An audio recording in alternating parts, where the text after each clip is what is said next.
Selamat pagi, selamat bertemu kembali di perkuliahan Bisnis Intelijen. Di video tutorial hari ini, saya mau membahas mengenai bagaimana penggunaan Power Pivot, ya, terutama fungsi atau perintah yang terkait tentang data analysis expression. Nah, sebagai ilustrasi awal, saya coba terlebih dahulu akan menambahkan data source yang akan kita gunakan. Nah, oke, kita buka dulu menu Power Pivot kita, kemudian kita klik Manage ya. Nanti akan tampil sebuah menu Power Pivot for Excel yang dapat kita gunakan untuk melakukan atau menginput sumber-sumber data source dengan tipe-tipe yang berbeda. Nah, kita akan buka. Yang pertama saya akan coba tambahkan yang bertipe Excel. Ya, kebetulan saya sudah punya 4 ya yang akan kita gunakan. Yang pertama adalah kita punya 3, product, salesperson, dan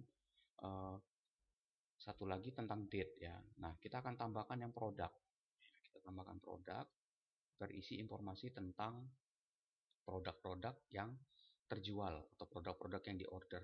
Ini bisa saya klik di sini use first row sebagai kolom header. Itu artinya nanti header yang ada di dalam file Excel ini akan menjadi sebuah judul ya. Seperti itu, kita next. Nah, kita bisa pilih di dalam produk itu ada kategori produknya apa, ada produknya apa, ada suppliernya siapa. Oke, bisa kita pilih klik finish. Nanti akan proses import ya sebanyak data yang ada di dalam format Excel itu. Oke, saya klik. Nanti hasilnya itu akan tersimpan atau akan muncul dalam bentuk sheet di dalam manage tadi ya, Power Pivot Excel tadi. Oke, kita punya 3. Kemudian kita coba tambahkan lagi tipe data yang lain bertipe Microsoft Access. Kita bisa cari database-nya, customer ya. Kemudian kita klik next. Next aja. Ini ada customer ya. Ada tabel yang bernama customer, isinya ada 91 row. Kita klik. Oke. Nah, dia akan muncul juga sheet tambahan di sini. Ya. Kita sudah punya 4. Satu lagi yang bertipe CSP. Oke, kita bisa cari file CSP-nya order. Order ini adalah data-data yang berisi nama ID konsumen dan produk-produk apa yang telah diorder oleh konsumen tersebut. Nah, kita transfer lagi, ini. Nah, akan tampil 1 2 3 4 ya, 4 dan 5 ini. Oke. Nah, ini kita sudah melakukan yang namanya proses transfer data ya berkaitan dengan suatu transaksi penjualan. Nah, ini kita perhatikan di sini. Ya, ini masih F10 ya, kita cek ini ada yang salah oke, ini udah benar ordernya. Ini kita delete dulu ya. Ini tadi judulnya belum kita pindahkan. Oke, kita hapus aja. Kita transfer ulang. Oke. Next. Oke. Nah, tadi kita lupa ini men-checklist ini. Nah, ini. Ya, kalau tidak dia nanti judul headernya itu adalah F1, F2 dan sekian. Kalau saya klik ini, nah, maka terjadi perpindahan antara header yang pertama tadi atau judul yang ada di baris pertama itu akan menjadi header juga. Klik, oke, ditransfer ulang sebanyak 2000-an. Kita lihat, nah ini sudah oke. Ya, seperti itu. Nah, sesuai dengan penjelasan awal tadi saya sampaikan, kita akan bicara tentang DAX namanya, Data Analysis Expression. Ada 2 yang bisa kita gunakan. Yang pertama adalah data expression atau data analysis expression yang masuk dalam kategori calculated column. Nah, misalkan contoh ini. Di sini ada kolom unit price, ada quantity, ada price. Kita ingin tahu berapa harga total terjualnya atau pemesanannya. yang kita peroleh dari hasil perkalian unit price dikali dengan quantity. Kita bisa menambahkan di sini ya. Caranya adalah kita klik add column ini, arti biar semua. Terus kita tinggal menulis perintahnya apa. Artinya unit price nanti kita kali dengan quantity. Ya, kita enter. Nanti akan langsung otomatis mengalihkan di sini. Ya. Nah, kita bisa juga menambahkan seperti ini.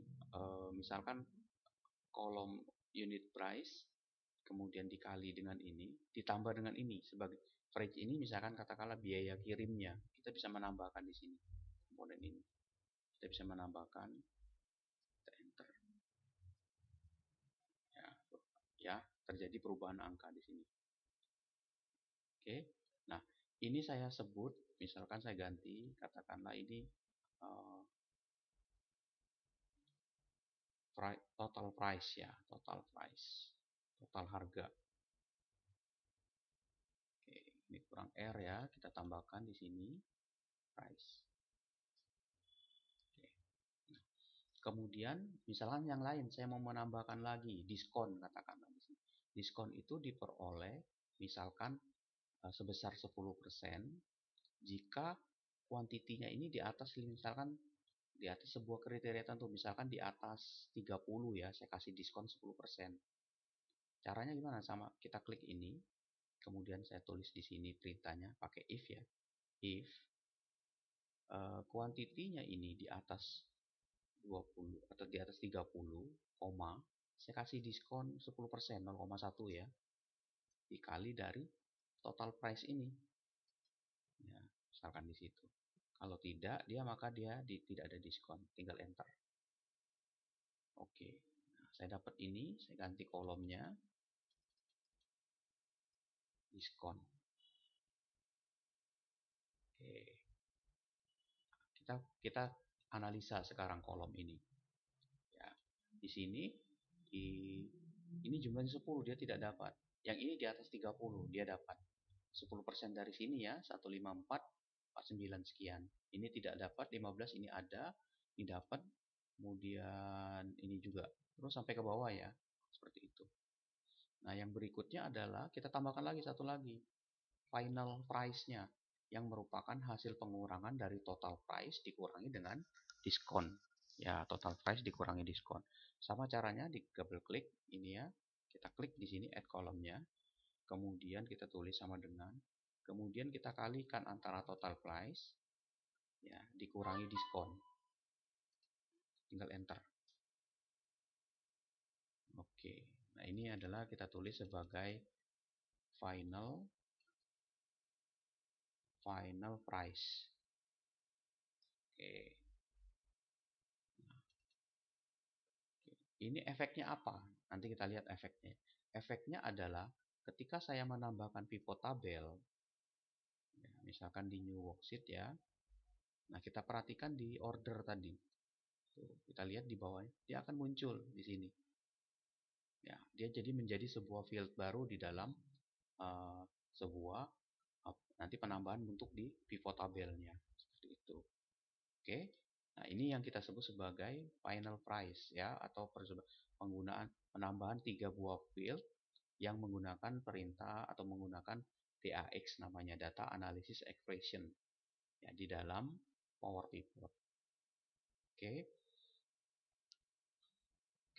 Nah, yang kedua adalah data analysis expression dengan namanya adalah measure. Measure itu measure itu kan ukurannya. Jadi dipakai untuk melakukan penilaian-penilaian atau pengukuran-pengukuran total ataupun rekapitulasi terhadap data-data yang ada di dalam model kita ini. Nah, biasanya penulisannya itu ada di bagian calculated area nih ya. Di menu atas ini ada calculated area nih. Kita klik, dia akan muncul.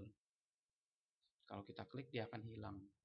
Nah, lihat simbolnya, ada fx. fx ini kalau di Excel sebagai fungsi, maka dia bisa menggunakan fungsi-fungsi yang ada di dalam Excel juga. Cuman penempatannya berbeda dengan yang pertama tadi, calculated kolom. Calculated column itu kolomnya yang diletakkan di kolom. Kalau di dalam calculation area measure, maka hasilnya diletakkan di dalam calculation area ini. Misalkan contoh gini, di kolom quantity ini saya mau menjumlahkannya berapa banyak datanya. Kita tidak bisa menggunakan fungsi biasa sum seperti ini, kita tidak bisa. Ya, kalau kita seperti itu. Nah, caranya gimana? Kita bisa menggunakan fungsi calculation area dengan memberikan judulnya apa? Total itu. Caranya gimana? Misalkan saya mau letakkan ini ya, total itu ada di sini. Saya kasih keterangan di sini, totalnya total quantity. Oke. Titik 2 sama dengan sum. Nah, kita bisa gunakan fungsi sum karena saya ingin menjumlahkan berapa banyaknya total penjumlahan dari semua quantity yang ada ini. Saya bisa pilih ya, lihat tabelnya ya, jangan sampai salah. Ini ada kategori, berarti tabel kategori. Kita berada di tabel order, ingat ya, jangan sampai salah. Tabel order, kita klik ini ya. Terus kemudian kita tinggal enter, tinggal tutup, kurung tutup ya, sumnya, terus kita enter. Nanti akan muncul total quantity, ini namanya, nama isian ini. Kemudian nilainya adalah segini. Kita bisa lakukan formatting. Oke, 51.317. Atau bisa juga yang lain. Kita mau mencari misalkan unit price-nya ini ya, yang terbesar ini berapa?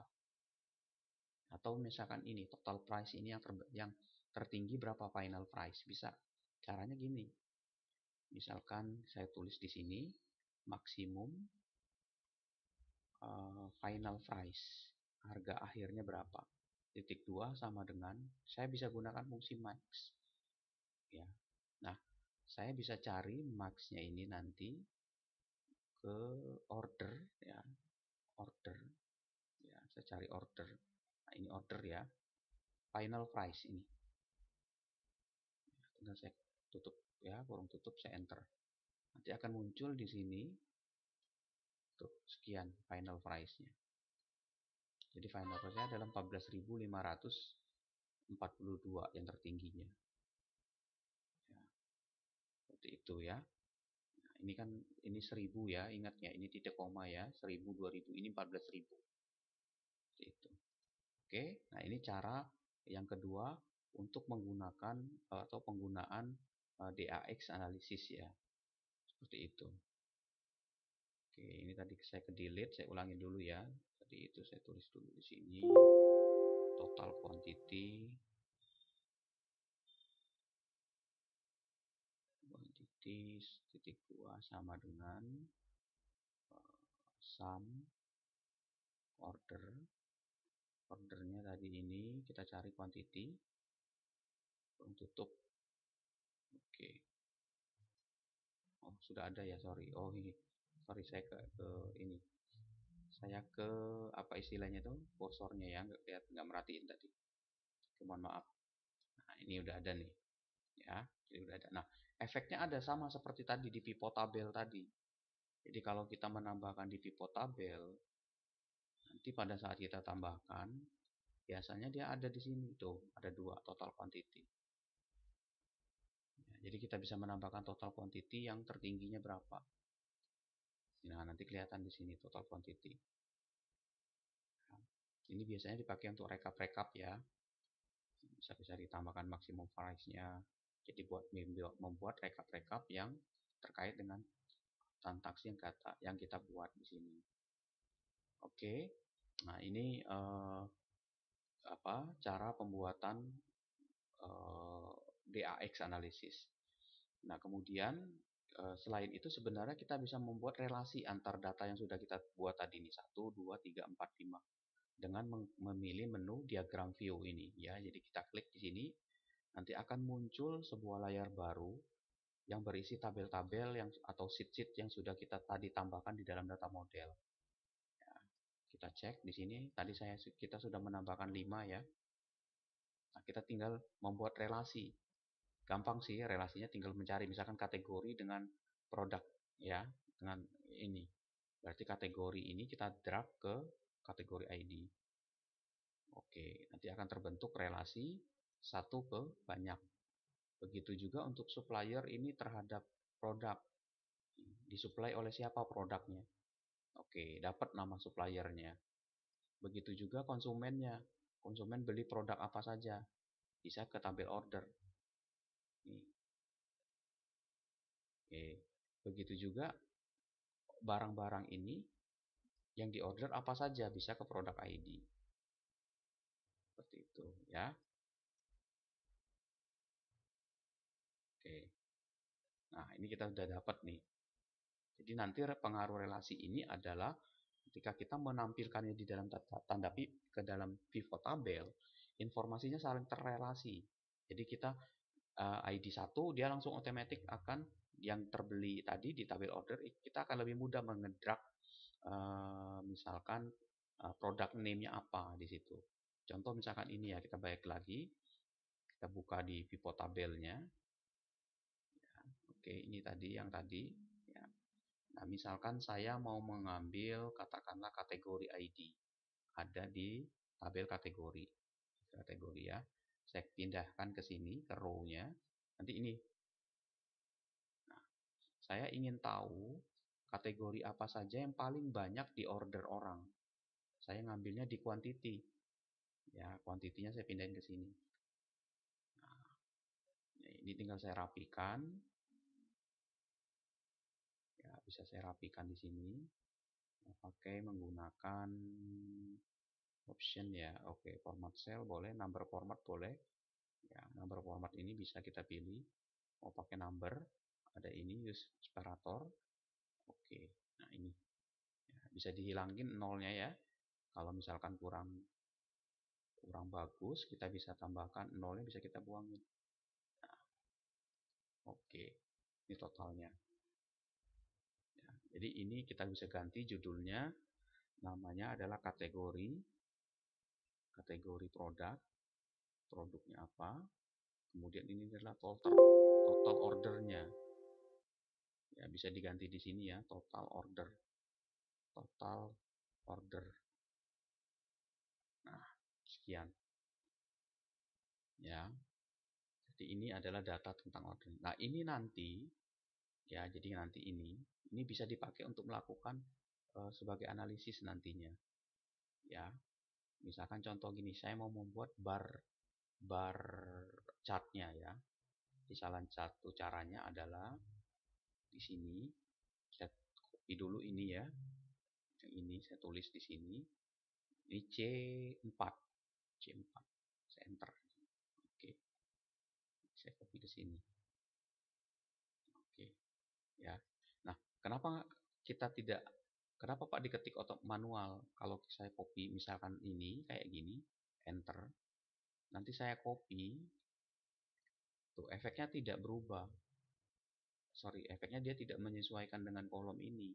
Tapi justru semuanya sama dengan di atas. Makanya tidak disarankan mengetiknya dengan seperti ini, mengkopinya. Klik seperti itu. Tapi ditulis manual.